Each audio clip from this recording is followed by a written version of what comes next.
రక్షణ రంగ సంస్థలు, ఫార్మా పరిశ్రమలు, ఐటీ పరిశ్రమలు వంటి మౌలిక పరిశ్రమల స్థాపన మొదలుకొని మెట్రో రైలు వరకు, శంషాబాద్ విమానాశ్రయం మొదలుకొని ఓఆర్ఆర్ వరకు, తాగునీటి అవసరాల కోసం మంజీరా, కృష్ణా మరియు గోదావరి జలాల సరఫరా, నగరానికి 24 గంటల విద్యుత్ సరఫరా చేసే వ్యవస్థతో పాటు హైదరాబాదులో అంతర్జాతీయ స్థాయి మౌలిక సదుపాయాల కల్పన కూడా జరిగింది కాంగ్రెస్ ప్రభుత్వాల హయాంలోనే.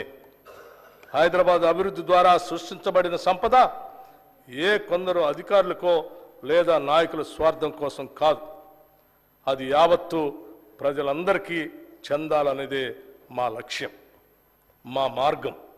అందుకే పాలనా పరంగా అన్ని సంస్థలని, వ్యవస్థల్ని ప్రక్షాళన చేస్తున్నాం. మూసీ ప్రక్షాళనతో పాటు మూసీ పరివాహక ప్రాంతాన్ని ఉపాధి కల్పన జోన్గా మార్చే కార్యాచరణ మొదలుపెట్టాం. మూసీ అంటే ముక్కు మూసుకొని పోవాల్సిన పరిస్థితి నుండి దానిని పునరుజ్జీవింప చేయడానికి వడివడిగా అడుగులు వేస్తున్నాం. మూసీ రివర్ ఫ్రంట్ని అభివృద్ధి పరిచేందుకు నూతన విధానాలను ఆకలింపు చేసుకుంటున్నాం. గౌరవ ముఖ్యమంత్రి శ్రీ రేవంత్ రెడ్డి గారు మరియు అధికారులు ఇటీవల లండన్ పర్యటన సందర్భంగా థేమ్స్ నదీ నిర్వహణ తీరుని పరిశీలించారు. ఏ మాత్రం కాలుష్యం లేకుండా థేమ్స్ నది లండన్ నగరం మధ్య నుంచి ప్రవహిస్తున్న తరహాలోనే మూసీ రివర్ ఫ్రంట్ని అభివృద్ధి పరచాలని ఆకాంక్షిస్తున్నాం. ఈ మేరకు ఇటీవల హైదరాబాద్ వచ్చిన British high commissioner Alex Ellis మరియు నీతి ఆయోగ్ వైస్ చైర్మన్ శ్రీ సుమన్ బెర్రీలతో కూడా ప్రభుత్వం చర్చలు జరిపింది. Musi river front development project ద్వారా ఈ కార్యక్రమం చేపడతాం.